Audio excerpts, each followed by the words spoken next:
Donc, je suis sociodémographe et comme Gaël l'a aussi rappelé, ça fait un peu plus de 20 ans maintenant que je travaille sur les questions des discriminations dans mon institution, d'un point de vue plutôt de mesure et d'observation et d'analyse des mécanismes et des dynamiques de discrimination, principalement fondées sur l'origine. Et donc, c'est ça que je vais essayer de rappeler dans le court temps que j'ai autour de trois dimensions qu'on a essayé de placer pour faire un cadrage qui ouvre cette séquence qui vous amène dans quatre moments pour aborder le sujet. Je vais commencer par refaire donc les concepts et surtout les politiques qui sont dédiées aux discriminations. Puis dans un deuxième temps, sur la mesure, qui est une question qui n'est pas complètement déconnectée du tout de la question des politiques, puisqu'on le verra, la mesure est partie intégrante en fait des politiques, en général des politiques publiques, hein, c'est pas un scoop, mais encore plus dans le cas des discriminations. Donc vous verrez le lien qu'il y a, assez intime. Et en troisième temps, peut-être amener à travers l'enquête trajectoire et origine, et pas seulement l'enquête trajectoire et origine, un certain nombre d'éléments qu'on connaît. Enfin, on connaît beaucoup de choses hein, maintenant sur les discriminations. Et donc, je vais essayer de faire en très condensé ce qu'on appelle des faits stylisés sur les discriminations qui nous amènera à la fin de cette présentation. Voilà. Alors, bon, évidemment, quand on dit discrimination, on est très familier du terme maintenant, on l'entend à de nombreuses reprises, mais paradoxalement, si le phénomène est très ancien, on en parle depuis pas si longtemps que ça. On peut faire remonter ça à la fin des années 80, début des années 90, voire même fin des années 90 pour l'activité législative, pour définir pour utiliser et faire référence à ce qui était traité auparavant comme des inégalités, en fait. Et alors, qu'est-ce qu'il y a de spécifique dans les discriminations? Ben, censé la définir de façon assez simple, c'est une question de différence de traitement.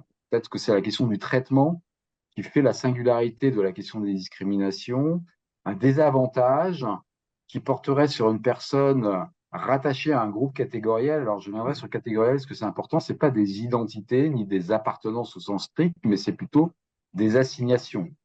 C'est-à-dire le fait qu'on vous renvoie ou vous attache à une catégorie, que ce soit celle du sexe, celle de l'origine, celle de l'âge, celle de l'orientation sexuelle, de la religion, de l'état de santé, du handicap, éventuellement de l'adresse, comme Gaël l'a évoqué, mais d'autres sont, la liste est longue, hein, par rapport à une autre personne qui appartiendra à un autre groupe catégoriel. Donc, c'est par une comparaison qu'on va parler de discrimination, et c'est le désavantage produit par ce rattachement à cette catégorie qui va être qualifié de discrimination dans des conditions relativement identiques. Alors, on peut évidemment parler d'auteurs et des personnes qui produisent des discriminations, et puis des victimes, des personnes qui sont discriminées, mais en pratique, c'est très compliqué d'identifier les auteurs et c'est assez compliqué d'identifier les victimes. C'est-à-dire que les victimes elles-mêmes ignorent la plupart du temps qu'elles ont été discriminées. Ça vous arrive à toutes et à tous dans des conditions différentes, selon des critères différents, mais vous ne le savez pas. C'est-à-dire que ce critère a été mobilisé d'une façon directe ou indirecte, consciente ou inconsciente, dans des processus de sélection. Et réciproquement, et c'est un peu le paradoxe, les personnes qui produisent elles-mêmes les discriminations au moment dans ces étapes de sélection auxquelles elles sont amenées à participer, ne sont pas toujours délibérément en train de les produire. Donc ça fait un univers, un système, et c'est pour ça qu'on parle assez facilement de discrimination systémique, c'est-à-dire que c'est un enchaînement de procédures dans lesquelles le désavantage peut se produire. C'est un peu ce que la loi raconte, bon, de façon un peu différente, parce que son propos n'est pas nécessairement celui-ci, en distinguant deux types de discrimination, la discrimination directe et la discrimination indirecte. Alors, comme vous aurez une séquence dédiée au droit, je vais pas développer la partie juridique qui n'est pas non plus ma spécialité, mais ce qu'on comprend, c'est que, et je vais prendre celle de la discrimination indirecte qui me paraît la plus parlante en lien avec ce que je viens de raconter, c'est une disposition, un critère, une pratique neutre en apparence. Et donc ça, je pense que c'est quelque chose qui est important à concevoir, parce que quand on parle de discrimination, on est assez facilement amené à voir des pratiques assez racistes ou sexistes qui explicitement disent je ne veux pas embaucher cette personne parce que j'aime pas les Marocains. Et donc, je ne veux pas embaucher ces personnes marocaines. Donc, évidemment, dans ces cas-là, ça paraît assez simple à décrypter. Mais ce cas de figure-là, comme vous l'imaginez, est devenu extrêmement rare. C'est-à-dire qu'on ne professe plus de paroles racistes aussi explicitement dans les interactions quotidiennes. En tout cas, moins souvent, encore un peu quand même, malgré tout. Et c'est toujours assez sidérant, mais moins souvent. Et donc, en général, la pratique est neutre. C'est-à-dire que aucune procédure d'embauche ne dit qu'on va sélectionner les personnes en fonction de leur origine, et la plupart du temps, pas en fonction de leur sexe. Mais néanmoins, cette pratique neutre, en apparence, est susceptible d'entraîner, pour l'un des motifs mentionnés au premier alinéa, donc vous voyez la liste, cette liste s'est allongée, un désavantage particulier pour des personnes par rapport à d'autres personnes. Donc, on retrouve encore une fois cette idée de comparaison, et donc ça renvoie à ma définition précédente, ce qui veut dire qu'il faut faire une sorte d'analyse de la situation en se demandant est-ce que dans des conditions similaires, le critère à partir duquel une personne a été écartée ou n'a pas reçu exactement les mêmes bénéfices d'un droit ou de l'accès à un service est lié à ce critère qui ne devrait pas activer. C'est-à-dire que le sexe ne devrait pas être utilisé pour définir un niveau de rémunération, et pourtant on sait qu'il y a des écarts de rémunération qui sont fondés principalement sur le sexe. C'est-à-dire qu'il y a d'autres critères qui rentrent bien sûr dans la rémunération, mais quand on compare les rémunérations, on va trouver un désavantage, une pénalité associée au sexe, et quand on la calcule, elle varie un peu dans le temps, mais elle reste relativement conséquente, c'est-à-dire que toutes choses égales par ailleurs, on sait qu'à peu près 8% des écarts de salaire sont liés au sexe, c'est-à-dire que les femmes reçoivent un salaire à condition, expérience, ancienneté et type de responsabilité comparable de l'ordre de 8% de moins que des hommes. Donc le critère, c'est le sexe, et la comparaison, c'est que on a des niveaux de rémunération qui ne sont pas les mêmes, et c'est une pénalité qui est factuellement une discrimination. Évidemment, quand j'ai dit ça, et vous le verrez ça dans le cadre juridique, ça va être très compliqué de démontrer que quelqu'un dans la chaîne hiérarchique de l'entreprise a décidé que les femmes seraient moins payées que les hommes. Et donc, on ne va pas condamner des personnes là-dessus. Par contre, on peut faire des politiques de redressement de ce désavantage. Et c'est là où on va en venir sur la question des discriminations et des politiques qui leur sont rattachées.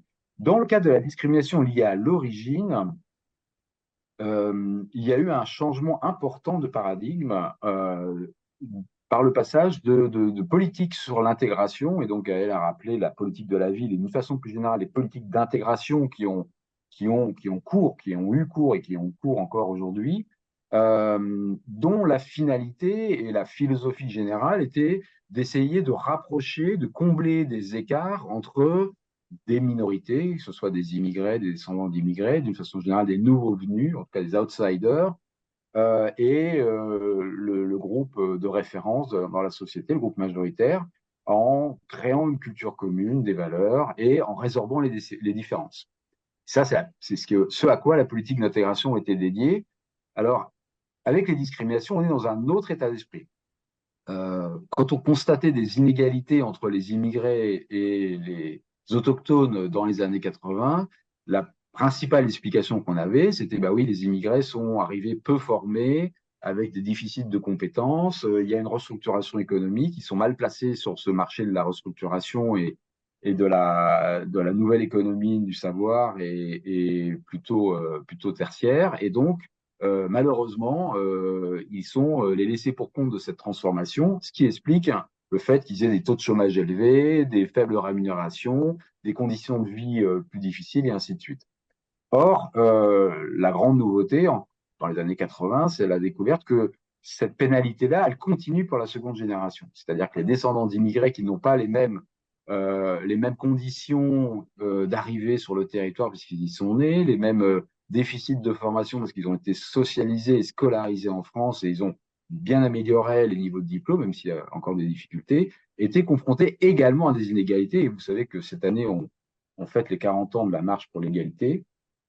La marche pour l'égalité de 1983, c'est l'irruption dans le débat public et une mauvaise nouvelle pour le modèle républicain d'intégration qui est que, bah non, à la seconde génération, on continue à avoir des inégalités.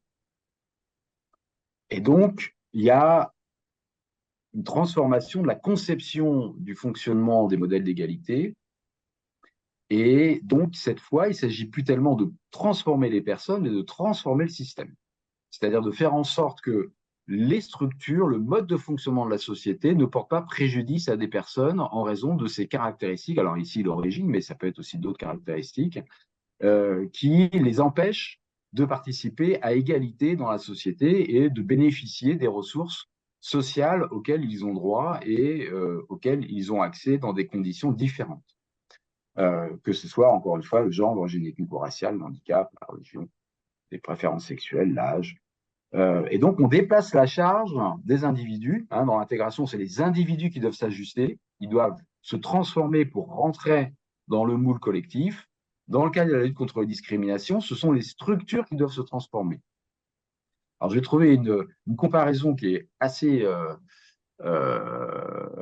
caricaturale, mais assez parlante à mon sens. C'est, prenons la situation du handicap. L'intégration, c'est quand une personne à mobilité réduite, en fauteuil roulant, veut rentrer. Alors ici, on n'est pas dans un bâtiment physique, donc ça ne marche pas très, très bien mon exemple, mais imaginons que nous soyons dans la même salle et que pour rentrer dans le bâtiment où cette salle se situe, il faut gravir 4 marches. Et donc, cette personne avec un fauteuil roulant arrive devant les 4 marches et ne peut pas rentrer dans le bâtiment, donc ne peut pas participer à notre réunion, et c'est dommage parce qu'on parle de lui en l'occurrence. Et donc, ben, la réponse de l'intégration, c'est ah, c'est dommage, vous ne marchez pas, mais nous ici on marche. Et donc, si vous voulez vraiment participer à égalité avec nous, il va falloir faire un effort, il va falloir marcher. Alors, évidemment, rapporté à cet exemple-là, ça paraît assez absurde et même assez insupportable comme état d'esprit, mais c'est un peu ça le concept de l'intégration. C'est-à-dire, bah, vous ne parlez pas la langue, c'est quand même gênant, mais si vous apprenez la langue, vous allez pouvoir participer avec nous. Ou vous n'avez pas les codes culturels, mais c'est quand même gênant, mais si jamais vous apprenez les codes culturels, vous allez pouvoir vraiment participer avec nous. Donc, c'est-à-dire que l'effort est apporté du côté de la personne qui n'est pas ajustée au modèle de la société.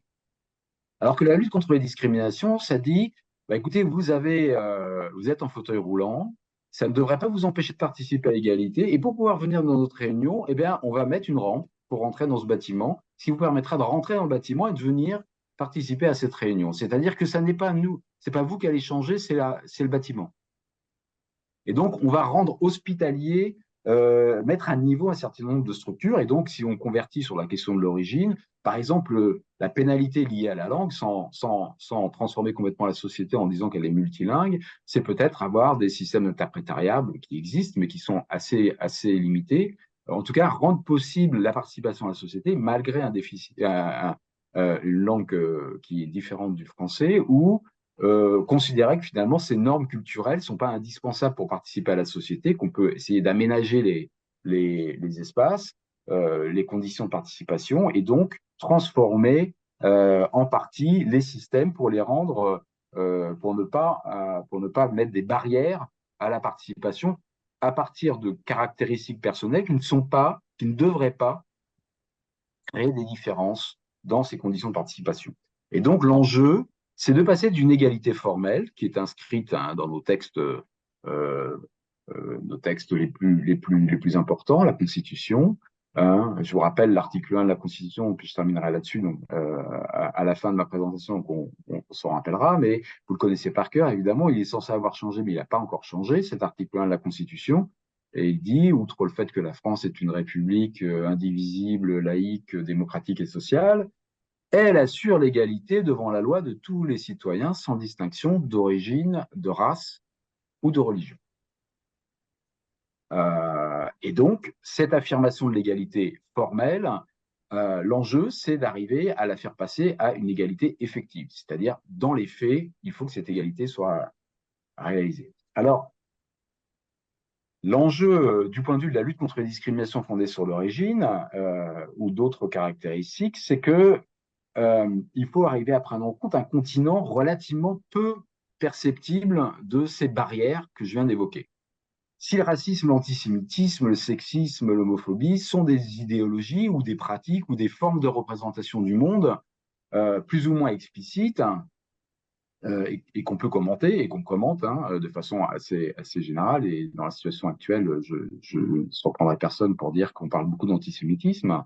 Ça n'empêche pas qu'il y a en dehors de ces expressions très visibles des formes de traitement inégalitaire qui sont beaucoup plus diffus, invisibles et qui reposent sur la circulation de stéréotypes et de préjugés qu'on va manipuler de façon plus ou moins consciente et que du coup, il y a plusieurs choses qui sont transformées à travers cette forme de discrimination qui se fait dans l'invisibilité de l'hostilité à l'égard des groupes qui sont discriminés.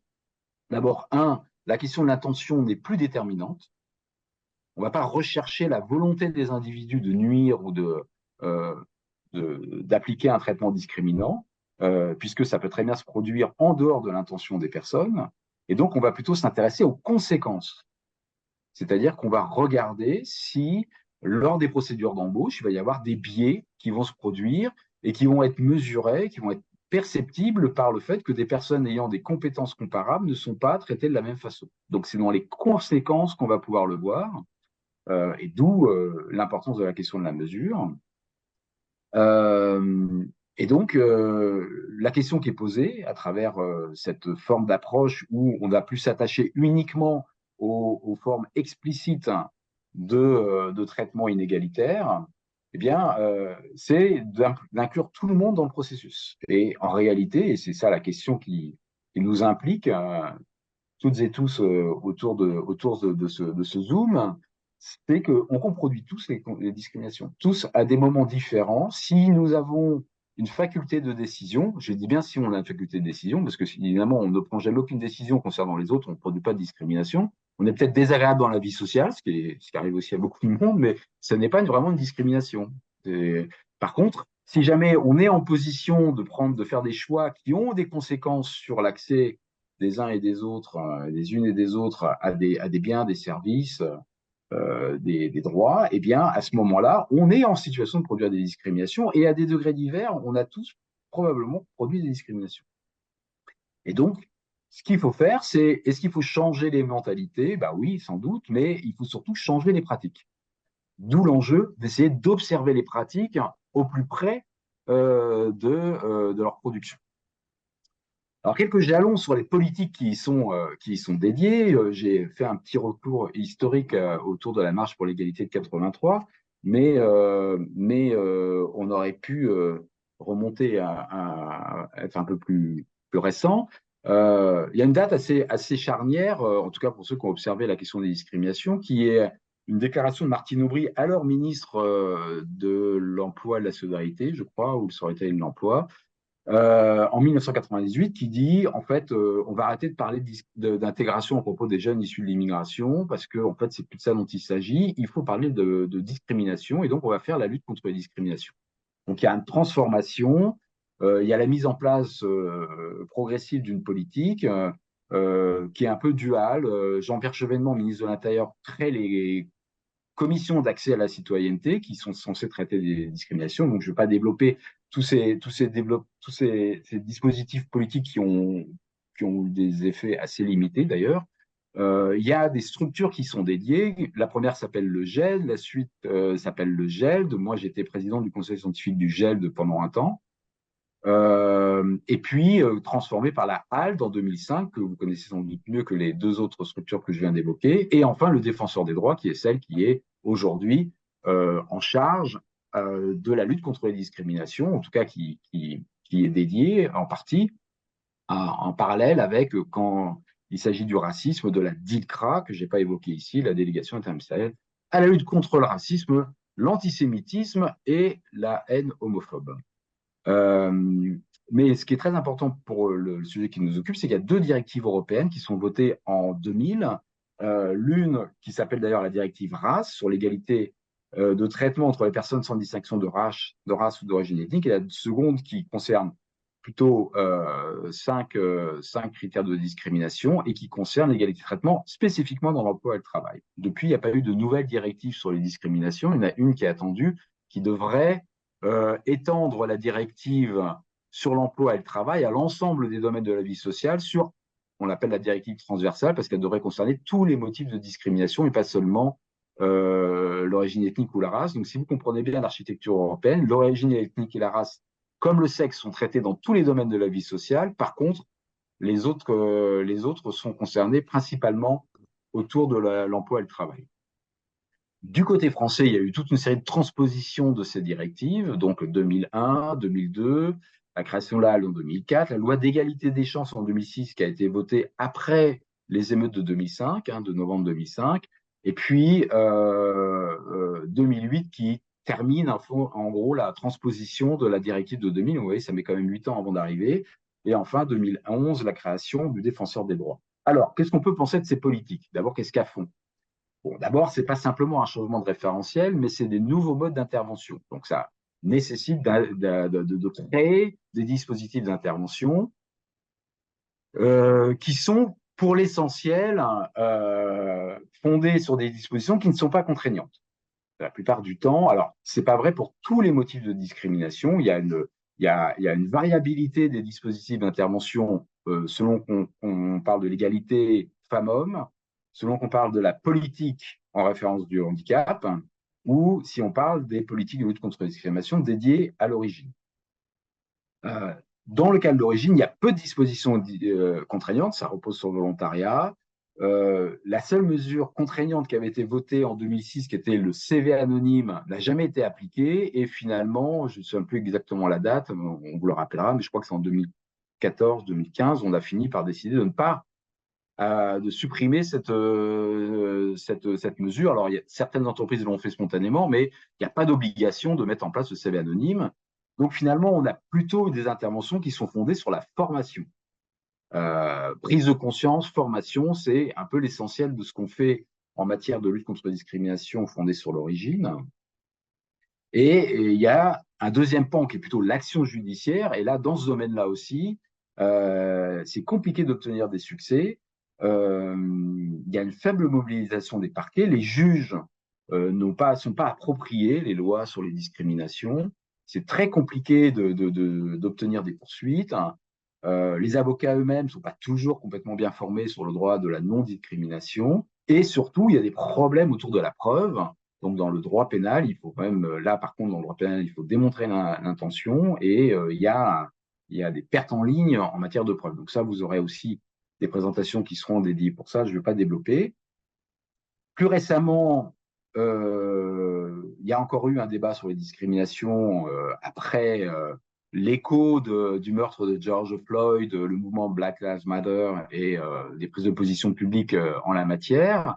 Le défenseur des droits a mis en place une plateforme anti-discrimination. Il y a une consultation citoyenne sur les discriminations. Il y a eu une consultation citoyenne sur les discriminations, mais je ne ferai l'injure à personne en disant que vous ne vous souvenez même plus que ça existe et on ne sait même pas ce qui s'est dit à ce sujet. Et puis, il y a un mouvement de création d'observatoires de discrimination et je pense qu'on aura un mot là-dessus à propos de Nantes, ce qui serait intéressant de voir quelles sont les difficultés pour faire ce mouvement. Alors, la plateforme antidiscrimination, qui est pilotée par le défenseur des droits, en dessous, j'ai mis la consultation citoyenne, mais j'en parlerai pas parce que je ne sais pas très bien ce qui s'est passé à cet endroit-là. Dans les requêtes sur discrimination que collecte le défenseur des droits, soit par cette plateforme, soit par ses délégués régionaux, j'imagine que vous en connaissez pas mal dans le Grand Est et dans d'autres régions, eh bien, la plupart des réclamations, donc 6500, j'arrive pas à lire parce que j'ai mon écran qui est coincé, mais je crois que c'est bien 6500 que j'avais écrit, en 2022, 20% concernent le handicap, qui est le premier motif, 11% l'état de santé. Donc, vous voyez que, alors que, en fait, quand on regarde dans les statistiques, les personnes en situation de handicap ou limitation d'activité concernent à peu près, selon la façon de mesurer, entre 10 et 3% de la population. Donc, il y a vraiment une focalisation sur le handicap qui est vraiment un motif de requête assez élevé. Et le deuxième motif, c'est l'origine et la nationalité, 18%, qui était le principal auparavant, mais qui est devenu moins important.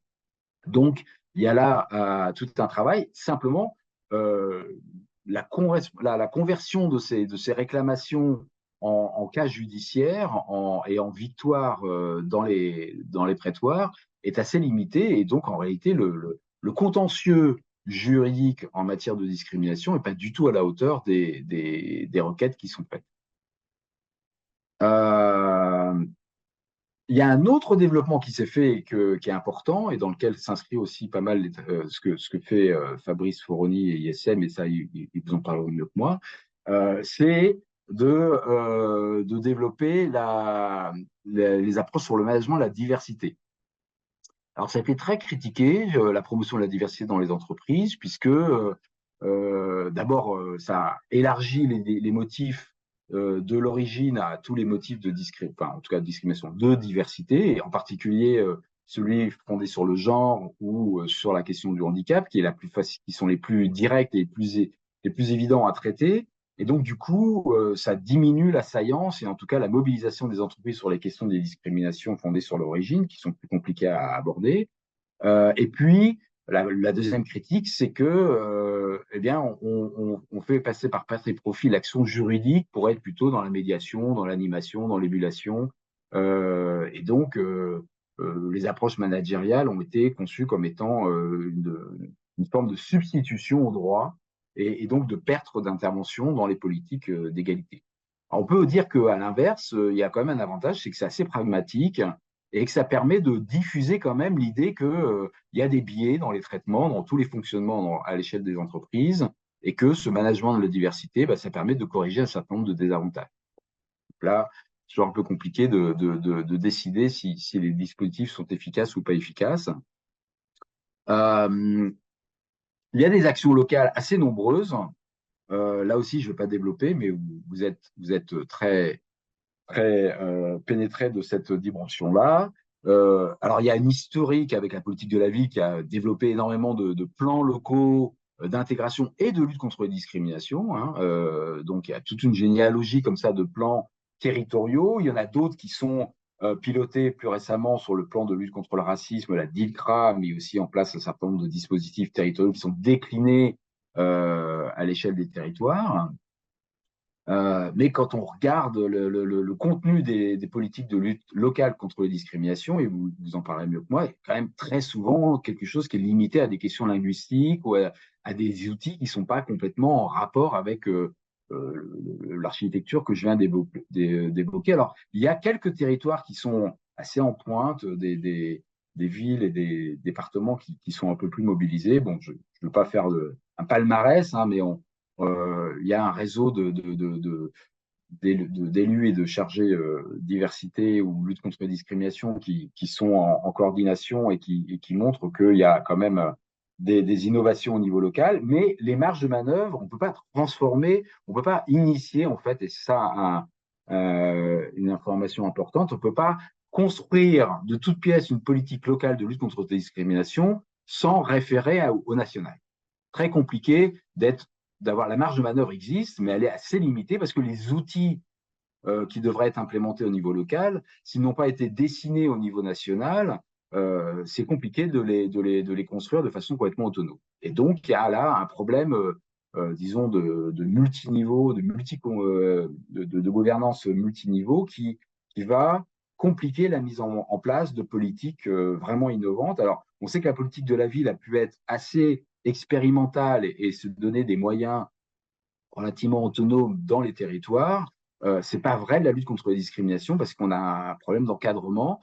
Et une des choses que j'avais identifiées, que je voudrais rappeler ici, c'est que sur la lutte contre les discriminations à raison de l'origine, un des problèmes, c'est qu'on n'a pas tellement d'interlocuteurs. C'est-à-dire que les interlocuteurs au niveau local, les associations sont des associations de lutte contre le racisme un peu générique, hein, la LDH, le SOS Racisme, le MRAP, la LICRA, qui ont beaucoup d'actions. Mais en fait, ces associations-là, elles ne représentent pas les personnes discriminées, elles représentent la société.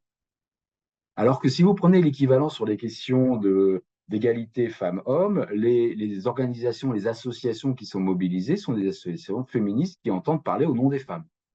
Et si vous prenez l'homophobie, les associations mobilisées autour des droits LGBTQ+,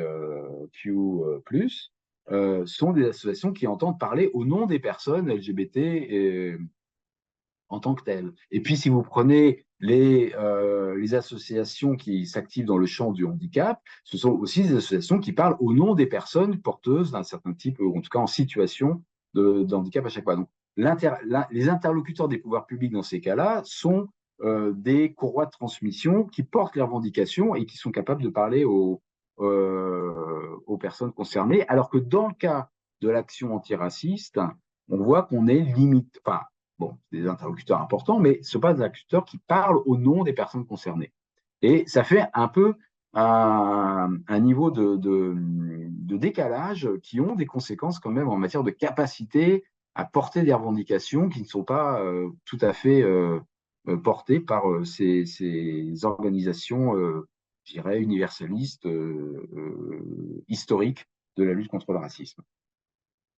Il y a eu la création de. On voit apparaître une création d'observatoires locaux, et je vais terminer là-dessus avant qu'on passe. Ouais, on va faire deux mots sur les politiques, et puis on fera la pause enfin la pause, pardon. Non, on va échanger parce qu'après ça, j'aurai à revenir sur la mesure.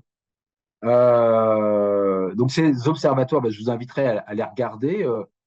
C'est fait de façon très autonome, pas du tout coordonnée. Il y a une revendication, une demande assez ancienne d'ailleurs de création d'observatoires au niveau national, notamment portée par le défenseur des droits, mais qui n'aboutit pas. Et ça fait maintenant, c'était une des recommandations d'un comité de mesures et de lutte contre les discriminations, le COMED, auquel j'ai participé, et ça faisait partie en 2010. Donc, ça fait maintenant 13 ans que cette demande de créer un observatoire a été posée et elle n'est pas suivie des faits. Donc, il y a des initiatives variées, soit d'action, soit d'observation, qui permet d'essayer de consigner un certain nombre d'informations. Alors, qu'est-ce qu'on fait dans les politiques de lutte contre les discriminations là où elles existent en dehors de la France? Qu'est-ce qu'on fait? On fait la première mesure évidente, c'est de supprimer les dispositions discriminatoires. C'est-à-dire quand dans la loi, il y a des mentions discriminatoires, on les supprime.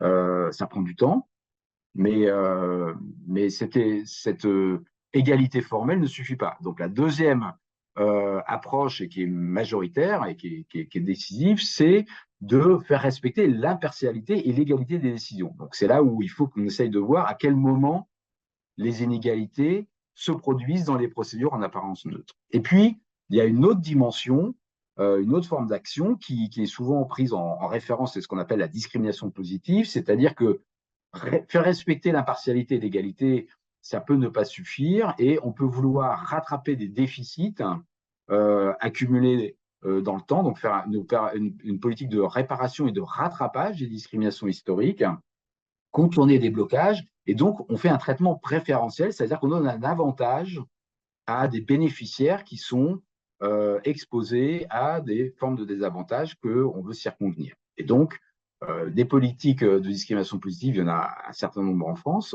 là principalement fondées sur le territoire, hein, la politique de la ville, c'est une politique de discrimination positive, ou fondée sur le sexe, et donc la politique d'égalité femmes-hommes est une politique de discrimination positive. La parité en politique, c'est une politique de discrimination positive, hein, on donne un avantage aux personnes de sexe féminin dans l'accès aux fonctions de représentation politique. Il y a des quotas dans l'accès au conseil d'administration des grandes entreprises. Aujourd'hui, il faut qu'il y ait 40% de femmes dans les conseils d'administration. Donc ça, c'est un quota. Il y a un certain nombre d'autres politiques qui sont fondées sur des quotas. Et évidemment, il y a des quotas sur les personnes en situation de handicap dans les entreprises aussi. Donc ça, c'est de la discrimination positive. Il n'y a pas d'équivalent sur les discriminations fondées sur l'origine, puisqu'on considérerait que faire la discrimination positive, ça serait une discrimination en tant que telle. Et donc, il y a une réticence, une résistance à l'idée qu'on pourrait faire une politique préférentielle fondée sur l'origine, au même titre que celles qui sont mises en œuvre sur d'autres critères. Et dans ce contexte-là, et je termine là-dessus, eh bien, les statistiques jouent un rôle absolument déterminant. Et pas seulement pour mettre en place des quotas, ce qu'on dit souvent, c'est pas du tout ça. Les statistiques, en fait, elles sont déterminantes parce que c'est elles qui vont permettre de détecter les discriminations, si vous avez bien compris, puisqu'elles sont invisibles. Donc, il va falloir mesurer les conséquences. Et pour mesurer les conséquences, il faut avoir un appareil statistique qui permet de le faire, soit qu'il est présent parce qu'on a des bilans sociaux, on a des tableaux de bord statistiques qui permettent de voir les écarts, ou alors on produit l'information, et ça c'est ce que fait en partie Fabrice Foroni avec les testings, mais on va revenir là-dessus. Donc ce qu'il faut faire, c'est mesurer. Et pourquoi il faut mesurer? Ben, d'abord parce que ça crée la prise de conscience de l'existence des discriminations, c'est un argument dans le débat public. Ensuite, parce que c'est vraiment ça qui permet de voir quelles sont les procédures qui sont neutres en apparence et qui ne le sont pas dans la pratique. Et puis, ça permet de mettre en place un certain nombre de plans d'action, de mesurer les écarts, et puis de suivre les progrès. Et puis, par ailleurs, c'est aussi mobilisable dans le cadre de procédures contentieuses, et notamment les statistiques sont utilisées, alors ça dépend un peu des pays, mais sont des preuves statistiques. La preuve statistique est une preuve qui est utilisée dans des contentieux juridiques. Donc, il y a des usages variés des statistiques, et c'est pour ça qu'elles occupent un espace important. Et on va y revenir après. Donc, il y a un enjeu sur la mesure des discriminations, et ça, c'est une question dans les scientifiques, mais aussi d'action pratique, qui est centrale et sur lequel on a pas mal évolué. Alors, il y a une variété de méthodes pour mesurer. Soit on la mesure dans sa production, et c'est ce que fait le testing dont on va parler Fabrice, donc je ne vais pas développer. C'est-à-dire qu'on reproduit une situation artificiellement de choix, et donc on mesure la façon dont le choix est fait. Donc ça, c'est vraiment quand la discrimination se produit. Et sinon, il y a beaucoup de mesures qui sont sur les conséquences. Donc, c'est ce que j'évoquais. On essaye de voir, est-ce qu'on a les mêmes chances d'accéder à un service ou à un bien en fonction de son origine? Et donc là, il va falloir développer des batteries de mesures, de calculs, et surtout avoir l'information. Où il y a une dernière façon de le faire, eh bien, c'est de demander directement aux personnes, est-ce que vous avez été discriminé? Donc, on mesure l'expérience des discriminations, dont on sent bien que quand on mesure l'expérience des discriminations telles qu'elles sont rapportées par les personnes, il y a un certain nombre d'intermédiaires entre ce qu'ont vécu les personnes et ce dont elles vont parler. Et y compris, si vous avez bien saisi ce que j'ai dit, les victimes ne savent pas qu'elles ont été discriminées. Donc, elles ne vont pas dire qu'elles l'ont été, puisqu'elles ne savent pas qu'elles l'ont été. Il y a beaucoup de personnes ici qui sont en train de m'écouter, qui peut-être ont des salaires qui sont modifiés par le fait que ce sont des femmes, mais elles ne le savent pas. Et donc, si je vous demande est-ce que vous avez été discriminé sur votre salaire, vous allez dire bah non. Et peut-être que si jamais on calcule dans votre univers professionnel, eh ben, on va s'apercevoir qu'il y a des décotes sur le salaire que vous-même, vous n'avez pas identifié, parce que d'abord, vous ne connaissez pas le salaire de tous vos collègues. Et puis voilà, donc on va le mesurer, mais c'est quelque chose que vous n'avez pas rapporté comme une expérience de discrimination. Donc vous voyez, il y a un delta et ça pose des problèmes, des questions, toutes ces mesures qui sont multiples, qui sont des questions méthodologiques sur la mesure, mais qui sont aussi des questions liées aux catégories. Parce que là, je viens de dire, des décotes liées au salaire qu'ont les femmes par rapport aux hommes. Ce sont des catégories qu'on manipule avec une relative facilité, même si il y a un certain nombre de questions qui se posent sur les identités de genre. Mais sur la question de l'origine, évidemment, les catégories, j'ai dit immigrés, descendants d'immigrés, mais aussi, on peut dire, des catégories ethniques ou raciales. Vous voyez bien que là, je vais dire race, ça va vous compliquer un peu la vie. Si je dis race, vous allez être un peu crispé. C'est pas un vocabulaire qu'on utilise de façon très fréquente dans le contexte français. Et donc, la couleur de peau, comment on en parle, est-ce qu'elle est enregistrée quelque part? Vous voyez bien que non. Et donc, cette question que je viens de poser sur la différence de salaire, si jamais je la pose en disant est-ce que vous pensez que les blancs sont payés de façon différente des noirs dans votre entreprise, ben, vous voyez que déjà la question elle vous gêne. C'est pas le fait qu'on ne sache pas s'il y a des écarts de salaire, mais c'est que la catégorie elle-même de blanc et de noir vous pose un problème. Et donc on a un désajustement entre les catégories dont on parle du point de vue de la discrimination fondée sur l'origine ethnique ou raciale, et les catégories qu'on va manipuler. Ça, on dira un mot peut-être dans le débat. Bon, un exemple de testing politique, Fabrice en parlera parce qu'il il y a été associé. C'est politique au sens où ça devient, c'est pas simplement une mesure, mais c'est aussi une mode d'action. C'est-à-dire que c'est une mesure et une action en même temps. Et c'est ça qui est important à comprendre dans la mesure, c'est que la mesure n'est pas simplement une description de la situation, c'est aussi une manière d'intervenir sur les mécanismes discriminatoires. Et là, en l'occurrence, le testing est conçu comme ça. Je donne un résultat qui est hyper important. c'est ce qu'on appelle une méta-analyse, c'est-à-dire que des collègues ont centralisé tous les testings qui ont été réalisés depuis les 15 dernières années en Europe, aux États-Unis et au Canada, parce qu'il y a un nombre important de testings qui ont été faits sur le marché de l'emploi. Et donc, en les mettant tous ensemble, ils ont refait une mesure en se disant, on va comparer quel est l'écart, quels sont les effets des écarts mesurés par le testing. En gros, un écart, ça veut dire que dans un testing, vous dites que les personnes avec un nom maghrébin ont 2,5 fois moins de chances d'être appelées à un entretien d'embauche qu'une personne ayant un nom à consonance française qui est avec le même CV. Voilà. Bon. Donc, c'est ça un peu le résultat. Donc, est-ce que ce 2,5, il est plus élevé ou pas que celui qu'on va enregistrer en Grande-Bretagne, en Italie, enfin, ici aux Pays-Bas, en Norvège. Donc là, ici, ce sont les pays en bas. Et par rapport aux États-Unis, les personnes qui sont afrodescendantes, c'est-à-dire qui sont d'origine soit dans le cas français, soit des départements d'outre-mer, soit d'Afrique subsaharienne, par rapport aux Afro-Américains, est-ce que ces personnes-là ont moins de chances d'être appelées pour un entretien d'embauche que des personnes qui ne sont pas afrodescendantes, d'accord? La référence, c'est les États-Unis. Et donc, par rapport aux Américains, aux Afro-Américains, les personnes d'origine afrodescendante en France ont une probabilité d'être discriminées très supérieure à celui des Afro-Américains et de façon significative. Les deux mauvais élèves, en gros, de la comparaison, ce sont la France et la Suède. Donc, quelque chose auquel on ne s'attendrait pas, parce que plutôt les pays qui ont un credo de l'égalité et de l'antiracisme assez élevé.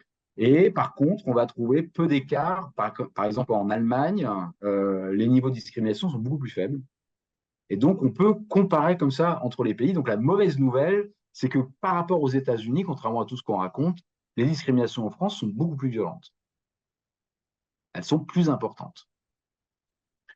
Euh, Bon, je vais sauter. Il y a des façons de mesurer aussi les discriminations qui ne sont pas vraiment les discriminations, mais qui sont les préjugés. Et donc, on va, le sondage annuel de la Commission nationale consultative des droits de l'homme fait un sondage dans lequel on va calculer les préjugés et on peut voir quels sont les groupes les plus exposés aux préjugés. Vous voyez qu'on fait deux graphiques, un graphique avec les groupes à ma droite et un graphique avec les Roms tout seuls à gauche, parce que les Roms sont tellement exposés à des préjugés qu'ils ne peuvent rentrer même pas dans le graphique d'à côté. Donc il y a là des écarts entre les groupes, je ne vais pas commenter. Il y a une autre façon de mesurer qui est hyper intéressante, ce qu'on appelle les biais implicites. Et donc là, vous pouvez faire le test en ligne, hein, il existe, c'est fait par l'Université d'Harvard.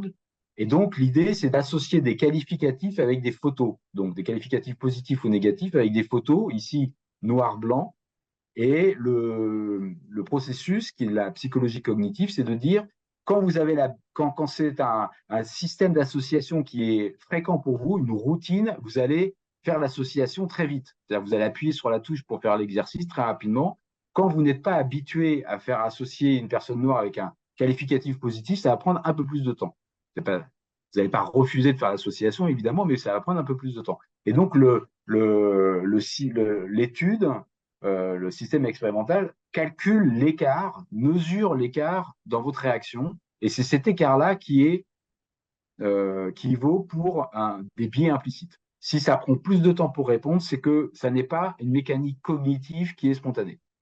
Donc, ça s'adresse à cet univers invisible des représentations négatives à l'égard des personnes minoritaires, que ce soit sur la race, que ce soit sur l'orientation sexuelle, que ce soit sur le sexe, que ce soit sur autre chose. Voilà. On peut faire cet exercice. Alors, c'est un peu critiqué, mais ça donne quand même des éléments assez intéressants. Enfin, il y a d'autres façons de mesurer, et notamment de compenser l'absence de catégories, qui est de faire de l'onomastique, c'est-à-dire de recréer des catégories à partir des noms et des prénoms.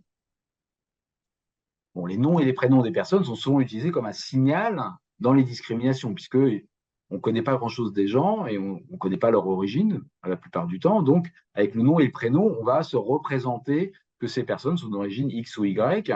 Et donc, on peut reclasser les personnes à partir des noms et prénoms. Il y a des algorithmes qui permettent de le faire. On a fait une étude intéressante là-dessus avec mon collègue Baptiste Coulmont sur la transmission des prénoms dans les familles immigrées. C'est juste pour dire que cette méthode-là, elle est intéressante, mais elle ne couvre pas tout le monde, notamment parce qu'il y a des changements de nom, mais aussi il y a des changements de prénoms, évidemment. Enfin, en tout cas, les prénoms ne sont pas toujours référent d'une origine, puisque ici, vous voyez que les familles immigrées à la troisième génération, donc les petits-enfants d'immigrés, la plupart du temps, portent les mêmes prénoms que ceux qui n'ont pas d'ascendance immigrée du tout. Donc, en fait, il y a une espèce de grand mélange des prénoms dans la société française, qui fait que le ciblage par le prénom ne survit pas très longtemps. Alors, il y a d'autres façons de mesurer. Ici, c'est un exemple sur les contrôles d'identité des collègues qui ont fait en 2009 une étude expérimentale qui consistait à suivre, enfin, être caché à côté, en fait, caché vraiment, à côté de patrouilles de police, ici à Gare du Nord ou à Châtelet, et de voir quelles sont les personnes qu'elles interpellent pour vérifier les papiers d'identité. Et donc là, on est vraiment dans l'observation in situ des actions de la police. Et donc, les enquêteurs vont coder toutes les personnes qui passent à proximité en catégorie ethno-raciale, noir, blanc, maghrébin, et puis d'autres caractéristiques d'âge et de façon de s'habiller. Et ils vont mesurer à quelle fréquence, parmi l'ensemble des personnes qui sont noires, qui passent à la station de RER de Gare du Nord, et celles qui sont blanches, combien sont arrêtées, combien ne le sont pas. Donc, vous voyez ici, il y a 26 personnes contrôlées qui sont blanches, il y a 65 personnes qui sont noires et qui sont contrôlées, et l'univers de référence, c'est 2724 personnes noires qui sont passées devant les policiers, 3630 personnes blanches qui sont passées devant les policiers. Et donc, l'écart fait que on a une surexposition au contrôle qui est extrêmement forte pour les personnes noires. Donc, sur ces résultats, ils ont fait la même chose sur les personnes maghrébines, je ne commente pas. C'est devenu un argument extrêmement fort dans les contentieux et les litiges sur les questions de contrôle au faciès. C'est le dernier recours au Conseil d'État qui a été posé par des associations sur le contrôle au faciès et s'est appuyé sur des résultats de cette nature-là. Alors, on peut poser des questions sur les perceptions des discriminations, qui ne sont pas l'expérience de discrimination, mais qui sont est-ce que vous pensez que les discriminations existent? Et quand on pose cette question, là, c'est l'enquête du Défenseur des droits de 2016, on voit que le principal motif pour lequel on pense qu'il existe des discriminations, c'est l'origine ou la couleur de peau. Et de façon très, très élevée par rapport à des discriminations qui seraient fondées sur le sexe. Ici, le fait d'être une femme, vous voyez que la plupart des personnes qui répondent considèrent que ces discriminations existent, mais elles sont plutôt rares par rapport à ces discriminations fondées sur l'origine et la couleur de peau. Donc il y a une hiérarchie des motifs dans la perception du grand public, et ça va avoir une incidence sur ce qu'on va mesurer quand on pose des questions sur les expériences de discrimination. Donc là, je voudrais donner des résultats qui viennent de Trajectoire et Origine, entre autres. Ce sont les questions qu'on a posées dans cette enquête qu'on a réalisée en 2008-2009, donc je vais revenir sur les questions, et qu'on a refaite en 2019-2020. On a posé des questions à 23 000 personnes dans la première enquête et à 27 000 dans la deuxième. Donc c'est une très grosse enquête dans laquelle on a délibérément surreprésenté les personnes immigrées et les descendants d'immigrés, qui représentent une très grosse partie des personnes enquêtées. Et ça permet d'avoir des résultats représentatifs sur des populations qui sont mal connues dans les statistiques en général. Et dans l'enquête, on a posé énormément de questions sur plein de domaines de la vie sociale, mais on a posé des questions plus directes sur les discriminations. Une question centrale qui est, pensez-vous avoir subi des traitements inégalitaires ou des discriminations dans les 5 dernières années? Donc là, c'est une question qui est très directe. Et puis, on a plein de situations, ce qu'on appelle les situations discriminatoires qu'on a aussi évoquées. Par exemple, dans l'emploi, on demande, est-ce que ça vous arrive qu'on vous charge de tâches inutiles, dégradantes? Et ensuite, quand les gens disent oui, on leur demande, et vous pensez que c'était lié à votre sexe, votre état de santé, votre couleur de peau, vos origines? Et donc, en raccordant le désavantage qui est qu'on vous charge de travaux inutiles avec la caractéristique, nous, on va appeler ça des discriminations. D'accord? Donc, on va mesurer les discriminations comme ça. On a publié un certain nombre de choses sur la dernière enquête, et notamment, je vous invite à regarder l'INSEE référence qui est en ligne en février 2023, qui vous donnera un panorama de la situation des personnes immigrées et de leurs descendants sur tous les domaines de la vie sociale, pas seulement sur les questions de discrimination, mais il y a aussi des choses sur les discriminations. Alors, qu'est-ce qu'on sait sur les discriminations? Alors, on sait qu'elles ont augmenté entre les deux enquêtes. Elles sont passées de 14 à 18%. Là, c'est pas 19, hein, c'est 18. Il y a une coquille que j'ai pas corrigée. Elles sont passées de 14 à 18%, elles ont donc augmenté dans les déclarations, et ce qui pousse l'augmentation de la déclaration, c'est principalement les discriminations déclarées par les femmes à raison du sexe. C'est ça qui s'est vraiment, vraiment manifesté dans les 10 dernières années. Et donc, on peut dire que les femmes ont pris conscience que les inégalités, les situations auxquelles elles étaient confrontées, ça n'était pas des situations ordinaires, ça n'était pas acceptable, et donc c'était des discriminations. Jusqu'ici, il y avait une forme d'intériorisation du fait qu'on n'a pas exactement la même chose. Ben voilà, ça fait partie de la vie. Et donc là, il y a une conversion de ces situations-là en termes de discrimination, et on a une petite diminution, enfin une petite augmentation des discriminations liées à l'origine, mais moins importante que dans le cas du sexe. Et enfin, là, c'est pas très notable parce que c'est sur l'ensemble de la population, on a un doublement des discriminations fondées sur la religion. On va y revenir. Alors, quand on regarde évidemment selon le sexe, on ne déclare pas les mêmes discriminations, et notamment les discriminations à raison de l'origine sont plus déclarées par les hommes. Les discriminations fondées sur le sexe sont nettement plus déclarées par les femmes, mais ça, c'était un peu prévisible. Je ne vais pas développer là-dessus. Il y a une incidence des discriminations, tout motif confondu, beaucoup plus élevée pour les personnes immigrées, puisque quand on prend la population qui n'a pas de relation à l'immigration sur 2 générations, 14% disent qu'ils ont été discriminés dans les 5 dernières années, 24% des immigrés et 29% des personnes dont les 2 parents sont immigrés. Donc on voit qu'il y a une incidence de la discrimination qui est beaucoup plus forte et qui s'explique par le fait que les descendants d'immigrés, contrairement à ce qu'on pourrait s'attendre, n'améliorent pas la position, mais au contraire déclarent plus de discrimination, et on trouve plus de chômage chez les personnes descendantes d'immigrés que chez les personnes immigrées de même origine, ce qui est quand même contre-intuitif parce qu'on s'attendrait à ce qu'ils aient amélioré leur situation. Et on trouve également plus de déclarations de discrimination chez les diplômés par rapport aux non-diplômés. Alors, on pourrait dire, bah oui, les diplômés, ils sont plus sensibles, ils s'attendent à être mieux traités, et puis surtout, bah voilà, ils ont une susceptibilité plus élevée parce que ils sont dotés, à travers leur diplôme et leur niveau d'éducation, de moyens et d'espoir et d'attente d'égalité qui sont un peu différents. Alors, c'est vrai, mais c'est aussi parce que les personnes diplômées arrivent dans des secteurs dans lesquels la discrimination est encore plus virulente. Parce que quand on travaille dans les basses exécutions, les travaux habituels dans lesquels on va rencontrer les personnes immigrées, de la restauration, de la construction, du service à la personne, dans ces petits emplois qui sont souvent mal rémunérés, on n'est pas surpris de trouver des personnes immigrées. C'est même d'ailleurs là où elles sont censées être. Et donc, il n'y a pas énormément de sélection sur l'origine dans ces métiers-là. Par contre, quand on arrive comme avocat, comme ingénieur, comme profession supérieure, alors là, l'origine va jouer une décote parce que non seulement il y a peu de personnes de votre origine qui sont présentes dans ces métiers, donc vous êtes des pionniers quand vous arrivez là, et deuxièmement, les critères de sélection, comme on a des niveaux de qualification qui sont similaires, ils se font sur d'autres critères, pas sur la compétence, parce que là, la compétence, elle est plus ou moins acquise par tout le monde, mais c'est là où l'origine va jouer un rôle de sélection assez fort. Tous les groupes ne sont pas exposés de la même façon aux discriminations, et quand on regarde par origine, on voit que les personnes d'origine européenne déclarent moins de discrimination que les personnes d'origine non européenne, et ça va donc augmenter. Donc là, quand on compare dans le temps, on voit que l'augmentation, elle dépend des groupes. On voit apparaître les discriminations déclarées par les femmes, des discriminations fondées sur l'origine. On voit apparaître des discriminations chez les personnes originaires d'Europe, qu'on n'avait pas avant. Et donc, les personnes originaires d'Europe du Sud ont commencé à parler de discrimination dans les 10 dernières années. Donc, il y a une dégradation de la situation chez les immigrés portugais, espagnols ou italiens. Et puis, troisième chose, on voit apparaître des déclarations de discrimination chez les personnes originaires d'Asie. Et donc, le racisme anti-asiatique, c'était la période Covid pendant qu'on a fait l'enquête, a eu une incidence importante sur les déclarations de discrimination, alors qu'avant, les personnes originaires d'Asie parlaient beaucoup de racisme, mais pas beaucoup de discrimination. Là, maintenant, on voit monter chez les descendants d'immigrés asiatiques en tout cas, des situations de discrimination qui n'étaient pas évoquées auparavant.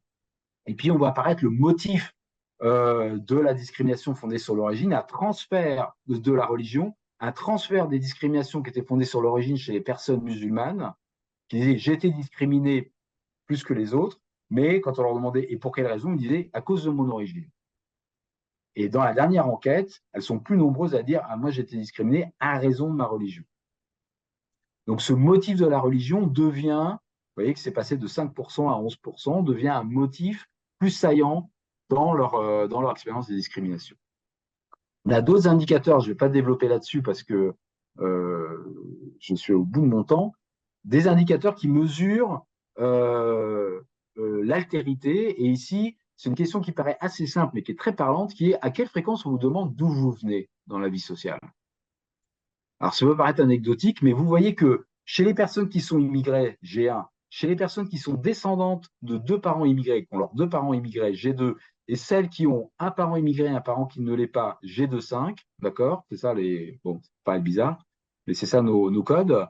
Eh bien, quand ils sont d'origine africaine, subsaharienne ou de l'outre-mer, ou originaires d'Asie, vous voyez que à la seconde génération, elles disent autant que les autres, on me demande d'où je viens, alors qu'elles sont nées en France, et également quand elles ont un parent immigré et un parent qui ne l'est pas. Ce qui veut dire que le signal d'altérité, dans leur cas, elles ne sont toujours pas conçues comme l'un d'entre nous, en quelque sorte. Elles ne sont pas passées invisibles à l'intérieur de la structure sociale, là où, pour les personnes d'origine européenne, c'est les bleus, elles sont très rapidement, quand elles sont nées en France, plus ou moins invisibles. Vous voyez que, bon, on leur demande beaucoup moins souvent d'où vous venez, et quand elles sont issues de couples mixtes, encore moins que pour les autres. Et on a une deuxième question qui est encore plus importante, qui est, est-ce que vous pensez que les autres vous voient comme un Français?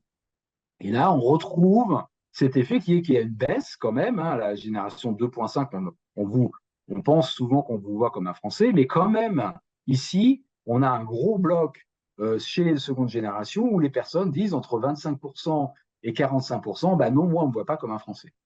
Alors que les personnes de la seconde génération sont, dans 98% des cas, des personnes de nationalité française. Donc, il y a, et y compris chez les personnes originaires de l'outre-mer, il y a un doute permanent sur leur francité. Donc, ça se traduit quand même par des mécanismes de discrimination. Et enfin, je terminerai là-dessus, parce que je ne vais pas parler des catégories, on en parlera dans le débat.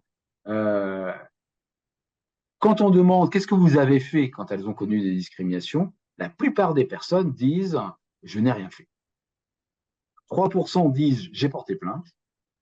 Et quand vous regardez les motifs qui sont ici, alors ce graphique peut paraître difficile à lire, mais ici, vous voyez que euh, chez les personnes qui sont qui disent qu'elles ont été discriminées en raison de leur état de santé ou leur handicap, elles en parlent autour d'elles. Là, c'est celles qui n'ont rien fait, mais sinon, elles vont porter plainte ou elles vont contester, elles vont avancer plus que les autres, alors que chez les personnes qui sont discriminées à raison de leur origine, de leur nationalité ou de leur religion, il y a une certaine forme de fatalisme où on va en parler autour de soi éventuellement, mais on ne va pas du tout entrer dans une démarche de plainte ou d'action parce qu'on pense que vraiment ça ne sert à rien. Et ça, c'est un des échecs de la politique de lutte contre les discriminations, c'est que ça n'est pas crédible comme recours, ça n'est pas crédible comme mode d'action, on ne se sent pas défendu, et on peut dire en résumé que la politique de lutte contre les discriminations en France, elle défend en partie, mais en tout cas, elle ne protège pas. C'est-à-dire qu'elle n'est pas capable de créer à l'avance, elle n'est pas capable d'agir avant que les personnes fassent des plaintes ou des requêtes. Et même quand on parle de discrimination liée à l'origine, même là, les requêtes sont rares et quand elles existent, elles ne débouchent pas très souvent sur des condamnations. Donc, il y a un manque de crédibilité en matière d'action. Et ça pose une question pour les politiques de lutte contre la discrimination principale sur la question de l'origine, qui sont les catégories par lesquelles on va décrire les personnes. Et là, on arrive sur la thématique des statistiques ethniques, c'est-à-dire les personnes qui sont discriminées à raison de leur origine, on doit les qualifier en fonction de leur origine, et donc on va mobiliser des formes de catégorisation qui sont associées à l'origine, ce qui est défini, ou en tout cas qui est cadré dans le débat public comme étant les statistiques ethniques, et dans la plupart du temps, dans les fichiers d'entreprise, dans les fichiers administratifs, y compris dans le recensement, on dispose de peu d'informations sur l'origine. Il y a une évolution du contexte. Alors, on dit souvent qu'il y a un cadre légal complique la collecte de données sur les origines, puisque la loi informatique et liberté, enfin, qui a été modifiée, dit il est interdit de traiter des données à caractère personnel qui relèvent les prétendues origines raciales ou l'origine ethnique, les opinions politiques, convictions religieuses, les états de santé, appartenance syndicale, l'orientation sexuelle. Bon, et la religion. OK. Donc, on dit que c'est interdit, et puis on dit, mais il y a des exceptions. Et ces exceptions, elles sont listées ici. Il y en a 9, en fait. Et donc, en réalité, c'est pas que c'est interdit, c'est que c'est autorisé sous condition. Donc, on peut faire des statistiques ethniques ou raciales, où on a énormément d'informations sur l'état de santé, évidemment, et vous envoyez quotidiennement des statistiques sur l'état de santé, ce qui veut dire que c'est possible de le faire, mais ça a un cadre légal un peu plus compliqué à manipuler. Et c'est ça qui va expliquer pourquoi on mobilise moins souvent des statistiques sur la lutte pour la lutte contre les discriminations fondées sur l'origine. C'est un des obstacles que vous allez rencontrer dans votre pratique sur le terrain. Et c'est pour ça qu'on développe des stratégies qu'on va qualifier de proxy, c'est-à-dire plutôt que de collecter des données sur l'origine ethnique ou raciale, on va trouver des intermédiaires, on va trouver des équivalents, soit parce qu'on va faire du testing, soit parce qu'on va utiliser le pays de naissance des parents comme un intermédiaire, comme quelque chose d'équivalent pour traiter des origines. Alors, c'est vrai que ça traite des origines, mais ce n'est pas exactement celles qui sont confrontées aux discriminations, même si c'est utile d'avoir ce type d'information. Je termine juste pour dire qu'une des évolutions donc rien n'a vraiment changé sur cette question, malgré beaucoup de débats, qui continuent d'ailleurs. Et il y a une évolution qui est à attendre, c'est qu'en 2025, normalement, le le recensement, le bulletin de recensement comprendra la question sur le pays de naissance des parents. Donc, on va augmenter l'information sur les personnes immigrées et les personnes descendantes d'immigrés.